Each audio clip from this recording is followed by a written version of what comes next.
ఆంధ్రప్రదేశ్ రాజకీయాల్లో మరోసారి పెను సంచలనం రేకెత్తిస్తూ సర్వోన్నత న్యాయస్థానం సుప్రీంకోర్టు ఆదివారం నాడు అనూహ్యమైన తీర్పును వెలువరించింది. గత కొంతకాలంగా ఉత్కంఠత రేపుతున్న మాజీ మంత్రి వైఎస్ వివేకానందరెడ్డి హత్య కేసులో కడప ఎంపీ వైఎస్ అవినాష్ రెడ్డికి గట్టి ఎదురుదెబ్బ తగిలింది. అవినాష్ రెడ్డికి గతంలో మంజూరైన ముందస్తు బెయిల్ రద్దు చేస్తూ సుప్రీంకోర్టు ధర్మాసనం సంచలన నిర్ణయం తీసుకుంది. ఈ పరిణామం అటు వైసీపీ శ్రేణుల్లో తీవ్ర కలకలం రేపగా ఇటు రాజకీయ వర్గాల్లో హాట్ టాపిక్గా మారింది. సాధారణంగా కోర్టు సెలవులు దినమైన ఆదివారం నాడు అలాంటి కీలక కేసులో తీర్పు రావడం అత్యంత అరుదైన విషయంగా న్యాయ నిపుణులు పేర్కొంటున్నారు.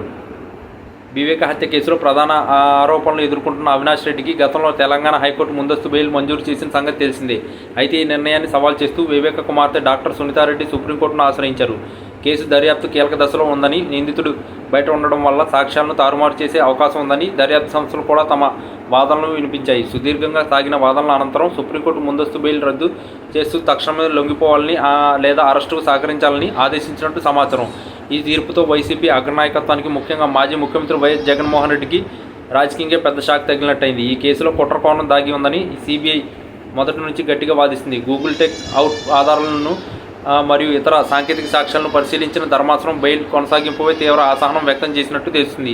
హత్య జరిగిన రోజు రాత్రి జరిగిన పరిణామాలు, ఫోన్ కాల్స్, డేటా మరియు నిందితుల కదలికలపై వచ్చిన కొత్త ఆధారాలను కోర్టు పరిగణలోకి తీసుకున్నట్లు సమాచారం. ఈ తీర్పు వెలువడిన వెంటనే పోలీసులు అప్రమత్తం అయ్యారు. కడప మరియు పులివెందుల ప్రాంతాల్లో ఎట్లాంటి అవాంఛనీయ సంఘటనలు జరగకుండా భారీ భద్రతను ఏర్పాటు చేశారు. అవినాష్ రెడ్డి బెయిల్ రద్దు కావడం అనేది కేవలం ఒక వ్యక్తిగత విషయం మాత్రమే కాకుండా రాష్ట్ర రాజకీయాలను ప్రభావితం చేసే అంశంగా మారింది.